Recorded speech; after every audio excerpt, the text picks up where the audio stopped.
Breaking news చూస్తున్నారు. MLA Raja Singh సంచలన వ్యాఖ్యలు చేశారు. రాబోయే గ్రేటర్ హైదరాబాద్ ఎన్నికల్లో ఒక్క మేయర్ పదమైనా గెలుచుకోండి అంటూ సెటైర్ వేస్తున్నారు. ఆయన 3 గెలుస్తామంటున్నారు కదా, కనీసం 3 కాదు, కనీసం ఒక్కటి కాదు సగం స్థానాలైనా గెలుస్తారా అంటూ కూడా రాజా సింగ్ సెటైర్ వేశారు పార్టీ మీద. అసలు గెలిచిన కార్పొరేటర్లు ఏం చేస్తున్నారు పరిశీలించారా? ఇది రాజా సింగ్ వేస్తున్న ప్రశ్న. ఈటల బండి ఒక్కటనేది మాత్రాన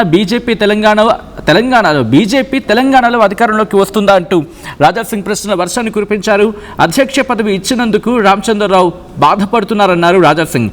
చేతులు కట్టేసి పనిచేయమంటే ఎలా అంటూ ప్రశ్నిస్తున్నారు ఆయన. మీ చేతులు కట్టేసిన వాళ్ళపై హైకమాండ్కు కంప్లైంట్ చేయండి అంటున్నారు రాజా సింగ్. మీరు ఫ్రీగా పనిచేస్తేనే పార్టీ గెలుస్తుంది. పార్టీలో సీనియర్ల పరిస్థితి ఏంటి?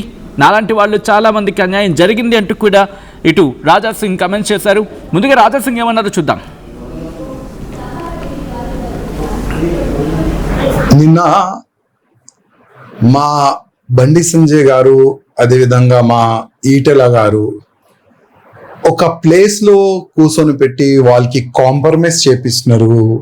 అభయ్ పాటిల్ గారు, ఇంకా మా డాక్టర్ లక్ష్మణ్ గారు, అందరు కూడా వీళ్ళందరూ ఒకటైతేనే తెలంగాణలో భారతీయ జనతా పార్టీని ఇంకా మనం స్ట్రాంగ్ చేయొచ్చు. ఆ ఒక మంచి ఆలోచనతోని అందరు కూర్చున్నారు, మంచిదే. కానీ ఆ ఇద్దరు వ్యక్తులు ఒక్కటైతే తెలంగాణలో మన బీజేపీ గవర్నమెంట్ వస్తుందా నేను అడుగుతున్నా. ఈ ఇద్దరు ఒకటే ఉన్నారు. ఓకే, కొద్దిగా మనసులో కొన్ని క్వశ్చన్ ఉండొచ్చు, కొన్ని బాధలు ఉండొచ్చు, ఒకటైనా చాలా మంచిది. కానీ ఇవాళ భారతీయ జనతా పార్టీలో చాలా మంది సీనియర్లు, అధికారులు, సీనియర్ కార్యకర్తలు చాలా మంది ఉన్నారు. వాళ్ళ పరిస్థితి ఏంది వాళ్ళ పరిస్థితి? ఇవాళ ఎంతో మంది గతంలో మున్సిపల్ ఎలక్షన్ జరిగిన చాలా వరకు కార్పొరేటర్ గెలిచినారు. అసలు ఆ కార్పొరేటర్ ఎట్లా ఉన్నారు, ఏంది మీ డివిజన్ పరిస్థితి ఏంది, ఎస్ఐఆర్ ఏ విధంగా జరుగుతుంది చూస్తున్నారా? నో. బూత్ కార్యకర్తల పరిస్థితి ఏంది అడుగుతున్నారా? నో. నెక్స్ట్ మున్సిపల్ ఎలక్షన్ వస్తున్నాయి, 3 మేయర్ అవుతారంట. ఆ 3 స్థానంలో భారతీయ జనతా పార్టీ స్ట్రాంగ్ ఉందా లేదా చూస్తున్నారా? నో. మీడియాలో కానీ, మీటింగ్లో కానీ, పేపర్లో కానీ మేము చాలా స్ట్రాంగ్ ఉన్నాం, 3 మేయర్ సీట్ గెలుస్తాం అని స్టేట్మెంట్లు అయితే బాగా వస్తున్నాయి. 3 కాదు, ఒక్కటి కూడా కాదు, ఆ ఒక్కటి మేయర్ సీట్లో సగం గెలిచి చూపెట్టండి అంటే ఈ విధంగా పని తీరు చూస్తే నాకైతే కనబడుతుంది. రామచంద్రరావు గారు భారతీయ జనతా పార్టీకి అధ్యక్ష అయి కూడా దాదాపు సంవత్సరం అవుతుంది. కానీ రామచంద్రరావు గారికి కొంతమంది ఆ అధ్యక్ష పదవిలో రావద్దు, కాంపిటీషన్లో మా రామచంద్రరావు గారికి కూర్చొని పెట్టినారు. ఆయన ఎంత బాధలు ఉన్నారో అది మాకు తెలుసు. ఎందుకంటే చేతు కట్టి ప్రెసిడెంట్ను పని చేయంటే ఏ ప్రెసిడెంట్ కూడా పని చేయలేడు. ఒకటే ఒక వ్యక్తి మేము చెప్పినట్టే రామచంద్రరావు గారు పనిచేయాలి అని ఆయన పైన ఒత్తిడి చేస్తే రామచంద్రరావు గారు ఎట్లా పనిచేస్తారు? రామచంద్రరావు గారు వచ్చే మున్సిపల్ కార్పొరేషన్ ఎలక్షన్, ఆ కార్పొరేషన్ ఎన్నికల్లో చాలా వరకు సీట్లు గెలుస్తే మీకు పేరు వస్తుంది. ఒకవేళ ఇప్పుడున్న కార్పొరేటర్లో సగం వస్తే అది మొత్తం మీ పైననే రాలేస్తారు. అది చాలా ఘాటైన వ్యాఖ్యలు చేశారు. ఇంట్రెస్టింగ్ కమెంట్స్ కాదు, ఏకంగా చాలా సీరియస్ కమెంట్స్ చేసుకుంటూ వచ్చారు. సో లెట్ మీ గివ్ ఒక 2-3 బుల్లెట్ పాయింట్స్ ఇచ్చే ప్రయత్నం చేస్తాను. సీనియర్ల పరిస్థితి ఏంటి, కార్పొరేటర్లు గెలిచారు, వాళ్ళు ఏం చేస్తున్నారు, డివిజన్ పరిస్థితి ఏంటి, ఇవన్నీ ప్రశ్నిస్తూనే 3 మేయర్లు అంటే ప్రస్తుతం 3 డివిజన్స్గా 3గా డివిజన్ అయింది కాబట్టి 3 మేయర్ స్థానాల్లో కనీసం 3 గెలుస్తూ ఉంటారు. 3 కాదు, కనీసం 1లో అరగెలిచి చూపించండి అంటూ కూడా సవాల్ చేస్తున్నారు భారతీయ జనతా పార్టీ నేతలని ఇటు రాజా సింగ్. దాంతోపాటు ఒకే ఒక వ్యక్తి మేము చెప్పినట్టు చేయాలని చెప్పి రామచంద్రరావుకి డైరెక్షన్స్ ఇవ్వడం కారణంగా ప్రెషర్ అనే మాట ఉపయోగించారు ఆయన. ప్రెషర్ చేయడం కారణంగానే ఆయన ఫ్రీగా చేయలేకపోతున్నారని చెప్పి interesting point, and this is going to the focal point అని చెప్పుకోవాలి. So let me go straight to Sridhar. మా ప్రతినిధి శ్రీధర్కి వెళ్ళే ప్రయత్నం చేస్తున్నాను అప్డేట్స్ అందించేందుకు. శ్రీధర్ సిద్ధంగా ఉన్నారు. శ్రీధర్, ఇక్కడ ఒక మాట అనడం జరిగింది, ఒకే ఒక వ్యక్తి మేము చెప్పినట్టు చేయాలి అని చెప్పి రామచంద్రరావు మీద ప్రెషర్ చేస్తూ ఉన్నారు. దాని కారణంగానే ఆయన చేయలేకపోతూ ఉన్నారు. అధికారం ఆయన చేతికిచ్చారు, కానీ చేతులు మాత్రం కట్టేస్తారు కాబట్టి ఆయన చేయలేకపోతున్నారని చెప్పి ఆయన చేసిన కమెంట్స్. ఎందుకే ఆ వ్యక్తి ఎవరు? రాజాసింగ్ ఎవరి గురించి చెప్తున్నారు? ఇండైరెక్ట్గా ఎవరిని ప్రస్తావిస్తున్నారు అక్కడ? సచిన్, క్లియర్ కట్ గా రాజాసింగ్ వ్యాఖ్యలు గత రాష్ట్ర అధ్యక్షుడిగా చేసి ప్రస్తుతం కేంద్ర మంత్రిగా ఉన్నటువంటి వ్యక్తి గురించి అవ్వచ్చు. ఎందుకంటే క్లియర్ కట్ గా ఆ పదవిలో ఎవరు కూర్చోవద్దు, ఆ పదవిలో తన మనుషులు ఉండాలంటూ కూడా పదవి నుంచి దిగిపోయే ముందు కూడా ఆ వ్యక్తి ఆ పదవిలో కూర్చోబెట్టడమే కాకుండా ఆ వ్యక్తి కూడా ప్రస్తుతం కూడా రామచంద్రరావు ఆయన చేతిలో ఉన్నారు, బందీగా ఉన్నారు అనే విధంగా, అంటే పూర్తిగా చేతులు కట్టేశారంటే ఒక రకంగా బందీగా ఉన్నారు అనే విధంగా కూడా రాజాసింగ్ కామెంట్స్ ఉన్నాయి. అటువంటి పరిస్థితిని వచ్చేటువంటి మున్సిపల్ ఎన్నికల్లో కూడా ఒకవేళ ప్రస్తుతం ఉన్నటువంటి సీట్లలో సగం కూడా రాకపోతే రామచంద్రరావు గారి యొక్క అధ్యక్షతను కూడా పార్టీ నష్టం, రామచంద్రరావుకి చెడ్డ పేరు వస్తుంది. కాబట్టి ఆ వ్యక్తి మీద కూడా అటు కేంద్ర పార్టీకి కూడా కంప్లైంట్ చేయమని చెప్తున్నారు. ఇది క్లియర్ కట్ గా రాజాసింగ్ ఒకవైపు పార్టీలో జరుగుతున్నటువంటి పరిణామాలను క్లియర్ కట్ గా అబ్జర్వ్ చేస్తున్నారు. అబ్జర్వ్ చేయడం కాకుండా ఒకవైపు నిన్న బండి సంజయ్ ఈటెల కలయిక అనేది కూడా పార్టీలో చాలా పెద్ద ఎత్తున బూస్ట్ వచ్చిందంటూ పెద్ద ఎత్తున ప్రచారం జరిగింది. కార్యకర్తలు సైతం కూడా తమ ఆనందాన్ని వ్యక్తం చేశాను కాకుండా సోషల్ మీడియా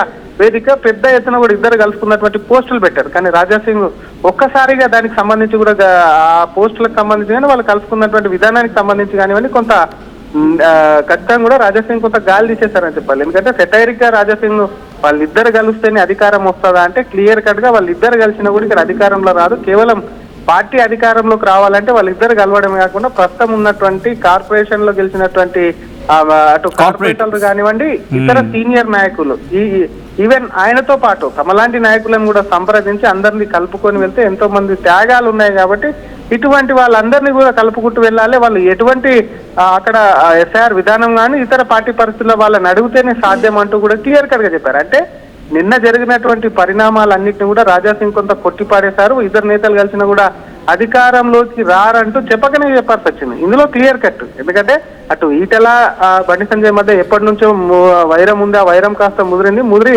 అది తారాస్థాయికి చేరిన పార్టీ దాన్ని కొంత గ్యాప్ను తగ్గాలి, వాళ్ళిద్దరిని ఏకతాటిపైగా నడిపించాలని ఒకవైపు ప్రయత్నం చేస్తుంటే మరొక వైపు ఎప్పటికప్పుడు రాజాసింగ్ పార్టీలో ఉన్నటువంటి పరిస్థితిని కానివ్వండి, పార్టీలో ఉన్నటువంటి నేతల గురించి కానివ్వండి, ఇంకో వైపు కూడా రాజాసింగ్ మాట్లాడుతూనే ఉంటారు. గతంలో కూడా చూసాం, ఒకవైపు పాత ఇనుప సామాన్లు ఉన్నారు పార్టీలో అంటూ, అటు ప్రస్తుతం ఉన్నటువంటి కాంగ్రెస్ ప్రభుత్వంతో లోపాయికార ఒప్పందంతో కూడా కొంతమంది నడిపిస్తున్నారు. అలాంటప్పుడు ఇక్కడ బీజేపీ ఎట్లా అధికారంలోకి వస్తుందంటూ రాజాసింగ్ ప్రశ్నించారు. కొన్ని సీట్లు ఇచ్చినప్పుడు రాజాసింగ్ కు సంబంధించినటువంటి అంశంలో మరి ఆ సీట్లకు సంబంధించి టేబుల్ దుడిచేటువంటి మేకప్ మ్యాన్ టేబుల్ దుడిచేటువంటి ఇటువంటి వ్యాఖ్యలన్నింటినీ కూడా రాజాసింగ్ ఎప్పటికప్పుడు చేస్తున్నారు. కానీ బీజేపీ నేతలు రాజాసింగ్ చేస్తున్నటువంటి వ్యాఖ్యల్ని మాత్రము కొంత పట్టించుకునేటువంటి ప్రయత్నం చేయట్లేదు. రాజాసింగ్ ఎవరు తమ పార్టీ మీద మాట్లాడడానికి, ఆయన తమ పార్టీ వ్యక్తే కాదంటూ కూడా బీజేపీ ఆయన మీద మాట్లాడేందుకు కొట్టిపాడేస్తున్నప్పుడు రాజాసింగ్ అనేది కూడా కొంత ప్రత్యేకమైనటువంటి హిందుత్వ ఎజెండాతో ఉన్నటువంటి ఫ్యాన్ బేస్ ఉంది. ప్రస్తుతం ఉన్నటువంటి పార్టీలో ఉన్నటువంటి కొంతమంది సీనియర్ పట్ల ఆయనకు ఉన్నటువంటి అభిమానులు కానివ్వండి, ఆయన ఫాలోవర్స్ కానీ వాళ్ళ మీద వ్యతిరేకత ఉంది. కాబట్టి రాజాసింగ్ ఫాలో అయ్యే వాళ్ళు కూడా చాలా మంది ఉంటారు. కానీ రాజాసింగ్ ఎవరంటూ కూడా పార్టీ చేస్తున్నప్పటికీ రాజాసింగ్ పార్టీలో చేరుతారు, పార్టీలోకి వస్తారని ఒకవైపు చర్చ జరుగుతుంది. ఎప్పటికప్పుడు రాజాసింగ్ ఈ కామెంట్స్ చేస్తుండడం ఏదైతే ఉందో డెఫినెట్ గా అది కొంత తెలంగాణ బీజేపీ పార్టీకి నష్టమే చేకూరుతుంది. దాదాపుగా రాజాసింగ్ కూడా పార్టీకి రాజీనామా చేసి ఏడాదికి పైగా అయిపోతుంది. కాబట్టి మరి రాజాసింగ్ వద్దకు ఎవరు వెళ్ళట్లేదు. రాజాసింగే తను రిజైన్ చేసిన అనంతరం కూడా పార్టీలో చేరుతాడు, అగొస్తాడు అని చెప్పి విధేయతన ప్రచారం జరుగుతుంది. అయినప్పటికీ బీజేపీకి దూరంగా బీజేపీకి రాజీనామా చేసినప్పటికీ ఒకవైపు అటు మోడీ అమిత్ షాలను పోవడం, యోగిని పోవడం, అటు జాతీయ పార్టీని పోవడం, కానీ ఇక్కడ ఉన్నటువంటి బీజేపీ నేతలు ఎవరైతే ఉన్నారో వాళ్ళకు సారీ ఫర్ ది ఇంటరప్షన్. ఇక్కడ మీరు అన్నట్టుగా బహుశా వాళ్ళిద్దరి కలయిక కాస్త కలిసి రావచ్చేమో, బట్ ఇక్కడ రాజాసింగ్ అంటున్న పాయింట్ కలిసి వచ్చిన వాళ్ళిద్దరు కలిసినంత మాత్రాన కాదు, సారథి అనే వ్యక్తికి చేతులు కట్టేశారు, అధికారులు ఇచ్చారు కానీ చేతులు కట్టేశారు అంటూ ఉన్నారు. సో ఇప్పుడు ఈ అంశానికి సంబంధించి ఏమైనా చర్చ జరుగుతుందా? Telangana Bharatiya Janata party head quarters లో ఎటువంటి డిస్కషన్ ఉంది? డెఫినెట్ గా సచిన్, ఎందుకంటే ప్రెసిడెంట్ అంటే అధికారాలన్నీ కూడా ప్రెసిడెంట్ చేతుల్లో ఉంటాయి. రాష్ట్ర పార్టీని నడిపించేటువంటి బాధ్యత ఉంటుంది. ప్రతిదీ కూడా అటు జాతీయ పార్టీ నుంచి వచ్చిన ఏ డిసిషన్ అయినా రాష్ట్రంలో ఉన్నటువంటి పరిస్థితులకు తగినట్టు కూడా అధ్యక్షుడు వ్యూహాత్మకంగా ముందుకు వెళ్ళాల్సి వస్తుంది. వెంటనే వ్యూహాన్ని మార్చాల్సి వస్తుంది. ప్రత్యర్థి పార్టీలకు తగిన విధంగా కూడా అధ్యక్షుడు ఇక్కడ ఉన్నటువంటి పరిస్థితిని పార్టీని నడిపించాల్సిన పరిస్థితి వస్తుంది. కానీ డైరెక్ట్ గా రాజాసింగ్ చెప్పేది ఏంటంటే, ఒక వ్యక్తి చేతిలో బందీ అయ్యాడు, ఆ వ్యక్తి పేరు చెప్పకపోయినప్పటికీ కూడా ఇండైరెక్ట్ గా సీనియర్ నేతల్ని, గత అధ్యక్షుడిగా పనిచేసినటువంటి సీనియర్ నేతల్ని రాజాసింగ్ టార్గెట్ చేశారన్నది కూడా క్లియర్ కట్ గా అర్థమవుతుంది. ఎందుకంటే గతంలో నుంచి చూసాం, రాజాసింగ్ అటు అధ్యక్ష పదవిని ఆశించారు, రానప్పుడు రిజైన్ చేసే రోజు కూడా కొంతమంది వ్యక్తుల మీద రాజాసింగ్ ఆయన క్లియర్ కట్ గా కూడా విమర్శలు చేసి బయటికి వెళ్లారు. ఆ తర్వాత కూడా వారి మీదనే కంటిన్యూగా విమర్శలు చేస్తున్నారు. ఇప్పుడు ఉన్నటువంటి పరిస్థితుల్లో ఒకవైపు రామచంద్రరావు ఏడాది పూర్తి చేసుకున్నాడు. ఆయన మంచోడే అయినప్పటికీ కూడా ఆయన కొంతమంది చేతిలో బందీగా ఉన్నాడని చెప్తున్నాడు. అంటే ఆయనకు ఉన్నటువంటి కోపం అనేది కూడా ప్రస్తుతం ఉన్నటువంటి రాష్ట్ర అధ్యక్షుడు రామచంద్రరావు మీద కాదని కూడా క్లియర్ గా అర్థమవుతుంది సచిన్. ఎందుకంటే ఆయన అంతా టార్గెట్ కూడా ఆయన వెనకాల ఉన్నటువంటి వ్యక్తి, నడిపిస్తున్నటువంటి వ్యక్తి అని చెప్పి కూడా రాజాసింగ్ కు ఆయనకు ఇన్ఫర్మేషన్ ఉంది. ఎందుకంటే రాజాసింగ్ సైతం కూడా బీజేపీ నుంచి 3 సార్లు ఎమ్మెల్యేగా ఉన్నారు, ఫ్లోర్ లీడర్ గా పనిచేశారు. పార్టీలో సీనియర్ ఎమ్మెల్యే, ప్రస్తుతం కూడా హ్యాట్రిక్ కొట్టిన ఎమ్మెల్యేగా ఉన్నారు. కాబట్టి పార్టీలో ఆయనకంటూ కూడా కొంత ఒక ఆయనకు సంబంధించినటువంటి వర్గం కూడా ఉంటుంది. కాబట్టి పార్టీలో జరిగేటువంటి పరిణామాలు కూడా రాజాసింగ్ వద్దకు ఎప్పటికప్పుడు చేరుతా ఉంటాయి. అటువంటి ఈ సిచ్యువేషన్ లో రాజాసింగ్ సైతం కూడా అటు రామచంద్రరావు ఎవరు నడిపిస్తే ఉంటున్నారు, ఎవరి చేతిలో ఉన్నాడన్న ఇన్ఫర్మేషన్ కూడా రాజాసింగ్ దగ్గర ఉండొచ్చు అని చెప్పి కమలం శ్రేణులు కూడా మాట్లాడుకుంటున్నటువంటి సిచ్యువేషన్. నిన్న కలిసినటువంటి కలయిక ఏదైతే ఉందో అది బూస్టింగ్ వచ్చే లోపు కూడా రాజాసింగ్ ఇట్లా మాట్లాడడం ఏదైతే ఉందో అది పార్టీకి కొంత డ్యామేజ్ అయ్యే ఛాన్స్. ఎందుకంటే రాజాసింగ్ ఇక్కడ లేకపోయినప్పటికీ కూడా రాజాసింగ్ పార్టీ బయట ఉన్నప్పటికీ తను బీజేపీ భావజాలంతో బీజేపీ అడుగుజాడలు నడిచే విధంగా ముందుకెళ్తుంటాడు. కాబట్టి ఆయన డెఫినెట్ గా రాజాసింగ్ చేసినటువంటి స్టేట్మెంట్ మీద కూడా కొందరు సీనియర్ నాయకుడు కూడా పునరాలోచన చేసి కొంత పార్టీకి కూడా నష్టం చేకూరే అవకాశం ఉంది అని చెప్పి కూడా బీజేపీ వర్గాల్లో ఒక చర్చ అయితే మొదలైందని చెప్పొచ్చు Sachin. Right, thanks for the update Sridhar. మొత్తంగా రాజాసింగ్ చేసిన వ్యాఖ్యలు ప్రస్తుతం భారతీయ జనతా పార్టీలో సంచలనంగా మారబోతూ ఉన్నాయి. ఎమ్మెల్యే రాజాసింగ్ సంచలన వ్యాఖ్యలు చేశారు, సెన్సేషన్ కమెంట్స్ చేశారు. ఆయన రాబోయే గ్రేటర్ ఎన్నికలను ఉద్దేశించి ఆయన చేసిన వ్యాఖ్యలు ప్రస్తుతం పెను దుమారాన్ని రేపుతూ ఉన్నాయి. రాబోయే గ్రేటర్ హైదరాబాద్ ఎన్నికల్లో ఒక్క మేయర్ పదమైన గెలుచుకోండి, 3 గెలుస్తామంటున్నారు కదా, ఒక్కటి కాదు దాంట్లో సగమైన గెలవండి, దాంట్లో సగమైన గెలుస్తారా అంటూ కూడా ఆయన చురకలు అంటించే ప్రయత్నం చేశారు పార్టీకి. ఇన్ఫ్యాక్ట్ సెటైర్లు వేస్తూ అసలు గెలిచిన కార్పొరేటర్లు ఏం చేస్తున్నారు పరిశీలించారా అంటూ ప్రశ్నిస్తున్నారు ఆయన. ఈటల బండి వీళ్ళిద్దరూ ఒక్కటైనంత మాత్రాన భారతీయ జనతా పార్టీలో తెలంగాణలో మరి ముఖ్యంగా అధికారులకు వస్తుందా అంటూ రాజాసింగ్ ప్రశ్నిస్తూ ఉన్నారు. అధ్యక్ష పదవి ఇచ్చినందుకు రామచంద్రరావు బాధపడుతున్నారన్నారు ఆయన. చేతులు కట్టేసి పని చేయమంటే ఎలా చేస్తారు? మీ చేతులు కట్టేసిన వాళ్లపై హైకమాండ్కి కంప్లైంట్ చేయండి అంటున్నారు రాజాసింగ్. మీరు ఫ్రీగా పనిచేస్తేనే పార్టీ గెలుస్తుంది, పార్టీలో సీనియర్ల పరిస్థితి ఏంటి అంటూ ప్రశ్నల వర్షాన్ని కురిపించారు. నాలాంటి వాళ్ళు చాలామందికి అన్యాయం జరిగిందంటూ ఉన్నారు రాజాసింగ్. రామచంద్రరావు గారు ఎట్లా పనిచేస్తారు? నిన్న మా బండి సంజయ్ గారు, అదేవిధంగా మా ఈటెల గారు ఒక ప్లేస్లో కూర్చొని పెట్టి వాళ్ళకి కాంప్రమైజ్ చేపిస్తున్నారు. అభయ పాటిల్ గారు, ఇంకా మా డాక్టర్ లక్ష్మణ్ గారు అందరు కూడా, వీళ్ళందరూ ఒకటైతేనే తెలంగాణలో భారతీయ జనతా పార్టీని ఇంకా మనం స్ట్రాంగ్ చేయొచ్చు. ఒక మంచి ఆలోచనతోని అందరు కూర్చున్నారు, మంచిదే. కానీ ఆ ఇద్దరు వ్యక్తులు ఒక్కటైతే తెలంగాణలో మన బీజేపీ గవర్నమెంట్ వస్తుందా నేను అడుగుతున్నా. ఈ ఇద్దరు ఒకటే ఉన్నారు. ఓకే, కొద్దిగా మనసులో కొన్ని క్వశ్చన్లు ఉండొచ్చు, కొన్ని బాధలు ఉండొచ్చు, ఒక్కటైనా చాలా మంచిది. కానీ ఇవాళ భారతీయ జనతా పార్టీలో చాలా మంది సీనియర్లు, అధికారులు, సీనియర్ కార్యకర్తలు చాలా మంది ఉన్నారు. వాళ్ళ పరిస్థితి ఏంది వాళ్ళ పరిస్థితి? ఇవాళ ఎంతో మంది గతంలో మున్సిపల్ ఎలక్షన్ జరిగిన ఎన్నికల్లో చాలా వరకు సీట్లు గెలుస్తే మీకు పేరు వస్తుంది. ఒకవేళ ఇప్పుడున్న కార్పొరేటర్లో సగం వస్తే అది మొత్తం మీ పైననే రాలేస్తారు.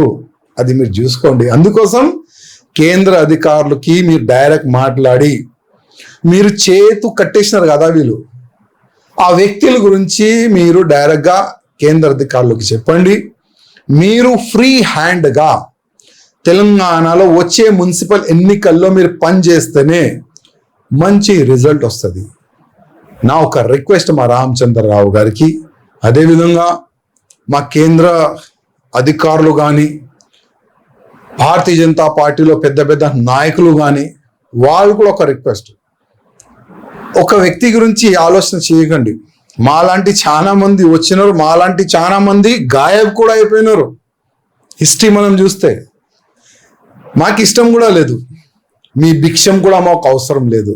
కానీ రిక్వెస్ట్, నాలాంటి చాలా మంది కార్యకర్తలు ఉన్నారు. ఒక్కసారి తెలంగాణలో డబుల్ ఇంజన్ గవర్నమెంట్ రావాలి, భారతీయ జనతా పార్టీ గవర్నమెంట్ రావాలి, కాషాయం రాజ్యం రావాలని చాలా మంది కలలు చూస్తున్నారు. ఆ కలలు ఏ విధంగా మనము కార్యకర్తల ఆలోచనని ఏ విధంగా మనము సక్సెస్ చేస్తాం, దాని గురించి మీరు ప్లాన్ చేయండి. ఆ ఇద్దరు ముగ్గురులో ఉంది కదా ఈగోయిజం, ఆ ఈగోయిజంని పక్క పెట్టండి. లేకపోతే కేంద్రంకి వీళ్ళ ఈగోయిజం వల్ల, వీళ్ళు రాజ్యం వల్ల ఎంత డ్యామేజ్ జరిగింది పార్టీకి, అది కేంద్ర అధికారులకు చెప్పాలని మా రామచంద్రరావు గారికి నా ఒక ఏం కొన్నావురా? అమ్మకి 10, అత్తమ్మకి 6, అమ్మమ్మకి 4 కేజీలు చీరలు మావా. అబ్బో, ఇక్కడ కేజీ చీరలు కొంటే అర కేజీ చీరలు ఫ్రీ అంట. Chudidar, men's wear, kids wear, 1+1, 2+1 మస్తు ఆఫర్లు ఉన్నాయి. మరి ఇంకా మాంగళ్య ఆషాఢం కేజీ సేల్ అంటే తెలుసు కదా. మాంగళ్య షాపింగ్ మాల్, కేజీల్లో సేల్, టన్నుల్లో ఆనందం. అందరికీ నమస్కారం, నేను మీ అనసూయ భారద్వాజ్. ఆషాఢ మాసం సందర్భంగా మన కాసం ఫ్యాషన్స్ ఏపీ అండ్ తెలంగాణలోని 24 స్టోర్స్ లో సరికొత్త ఆఫర్స్ తో మీ ముందుకు వస్తుంది. అంతేకాకుండా ఈ ఆషాఢ మాసంలో మన ప్రత్యేకత, కిలో చీరలు కొనండి, అర కిలో చీరలు ఉచితంగా పొందండి. I'm Dheeraj, a doctor and a photographer. I'm in fine art. At Anurag University, be everyone you dream to be.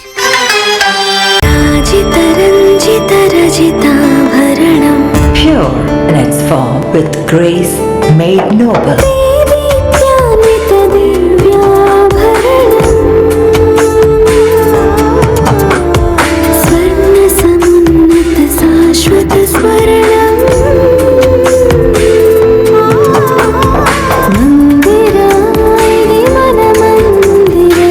Mandira Premium Silver Jewelry by Manipali.